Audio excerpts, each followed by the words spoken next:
The rain had just started when it happened. It wasn't a dramatic storm, not the kind that makes headlines or floods streets.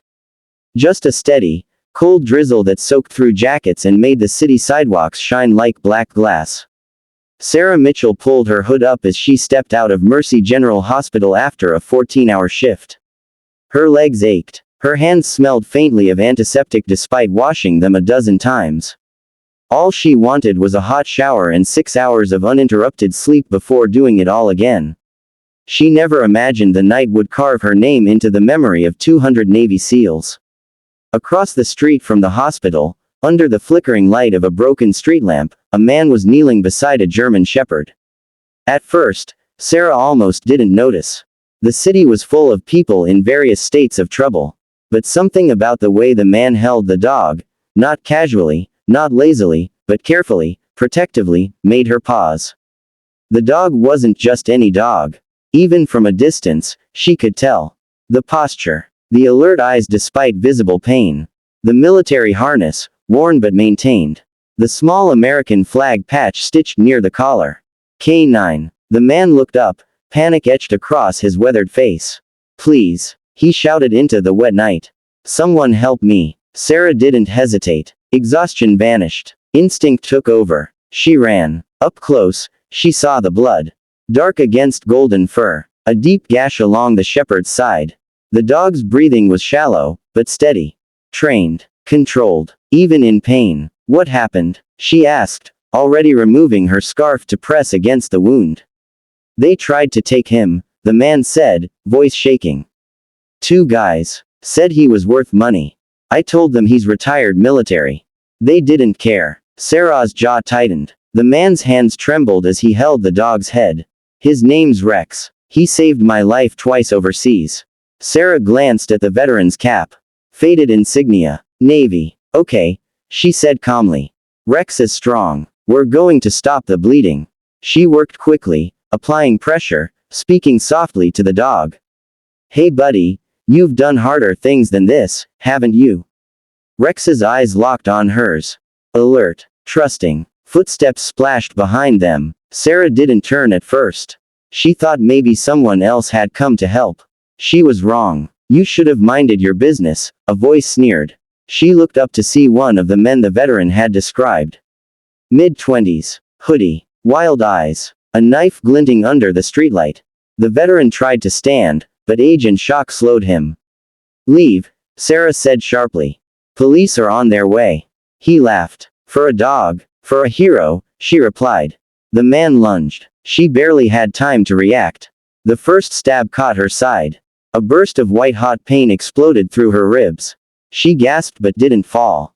The second struck her shoulder. The third, lower, near her abdomen. She stumbled back, instinctively shielding Rex. The veteran roared and tackled the attacker, but the younger man twisted free, slashing twice more before sprinting into the alley. 5 times. 5 sharp, burning strikes that turned the cold rain warm with blood. Sarah dropped to her knees. But her hands never left the pressure on Rex's wound. Don't, she whispered, vision blurring. Don't you dare give up on me, soldier. The veteran crawled toward her. Stay with me. Stay with me. Sirens wailed in the distance. Rex tried to rise, whining softly, nudging Sarah's arm despite his own injury. It's okay, she murmured weakly. You did your job. When paramedics burst onto the scene, they found something none of them would ever forget. A nurse bleeding from 5 stab wounds. Still holding pressure on a wounded military K9.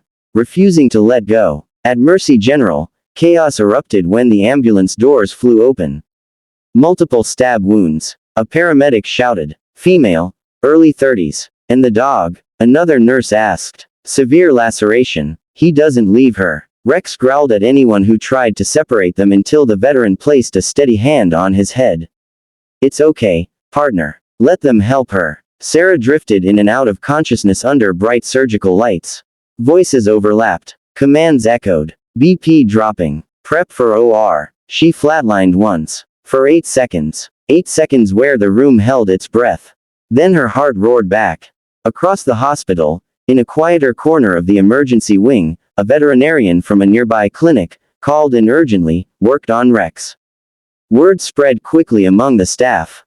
She got stabbed defending a veteran's K9. 5 times. She never stopped treating the dog. By midnight, the story had traveled beyond hospital walls. The veteran, Chief Petty Officer Daniel Hayes, retired, sat in a waiting room chair, blood dried on his hands. His phone trembled as he scrolled through contacts he hadn't called in years. He pressed one name. Mark, he said when the line connected. His voice cracked only once. I need you to hear something. 20 minutes later, the first call began its journey across encrypted group chats and private networks that most civilians would never know existed. A nurse. 5 stab wounds. Defending a retired SEAL's K9. Didn't let go. By 3 a.m., former operators in Virginia, Texas, California, and overseas had heard. By 6 a.m., flights were being booked. No press. No announcements. Just a silent agreement. She stood for one of ours. We stand for her. 24 hours later, the hospital security team noticed something unusual. Black SUVs. Then more. Men stepping out. Quiet, composed, wearing jeans, boots, jackets. Some clean-cut. Some with beards. Some with subtle tattoos peeking from sleeves. They didn't arrive loudly. They arrived with purpose. One by one, they walked through Mercy General's front doors. By noon, the parking lot was full. 200 Navy SEALs. Active duty. Retired. Brothers in arms. They didn't chant. They didn't cause disruption. They simply filled the lobby. Hospital staff whispered in stunned disbelief. Is that? Yes. Chief Hayes stood when he saw them. Men he hadn't seen in over a decade. Men who had dragged him from gunfire. Who had shared rations. Who had carried Rex through sandstorms overseas when the dog's paws were torn raw from heat. They formed a quiet line down the hallway leading to Sarah's ICU room. When she woke up, groggy and stitched together with over 60 sutures, she thought she was dreaming. A nurse leaned close. You have visitors. I don't. Sarah swallowed painfully. I don't know that many people. The door opened slowly. The first man stepped in. Tall. Broad shoulders. Trident tattoo faintly visible on his forearm. He stood at the foot of her bed and placed his hand over his heart. Ma'am, he said simply. Then another stepped in. And another. They didn't crowd her. They didn't overwhelm her. They rotated in respectful silence, each offering the same gesture. Hand over heart. Some saluted. Some whispered, thank you. Tears slipped from the corners of her eyes. What is this? She asked weakly. Chief Hayes moved closer, Rex walking carefully beside him with a fresh line of stitches along his side. Ma'am, Hayes said, voice steady now. You protected a member of our team. It was just a dog, she breathed. A ripple moved through the room. No, one of the SEALs said quietly. He's family. Rex approached her bedside slowly, tail wagging gently despite the bandages. He rested his head against her uninjured arm. You saved him, Hayes said. You saved me again. Sarah looked past them, out the small ICU window. The hallway beyond was lined shoulder to shoulder with men who had faced war without flinching. And they were here. For her. Outside, reporters had begun to gather, confused by the unusual influx of military presence. But no one gave statements. No one sought attention. This wasn't about headlines. It was about honor. Inside the room, Sarah's voice trembled. I was just doing my job. One of the SEALs shook his head gently. Going home was your job, he said. You chose something else. Silence settled. Heavy, meaningful. Rex gave a soft bark, as if agreeing. In that quiet hospital room, stitched skin aching and machines humming steadily, Sarah understood something profound. Courage isn't always loud. Sometimes it's a tired nurse in the rain. Sometimes it's refusing to let go. And sometimes, 24 hours later, it looks like 200 warriors standing in silent gratitude for a woman who reminded them what loyalty truly means. The rain had stopped by evening. But something else had begun. A story that would travel far beyond Mercy General.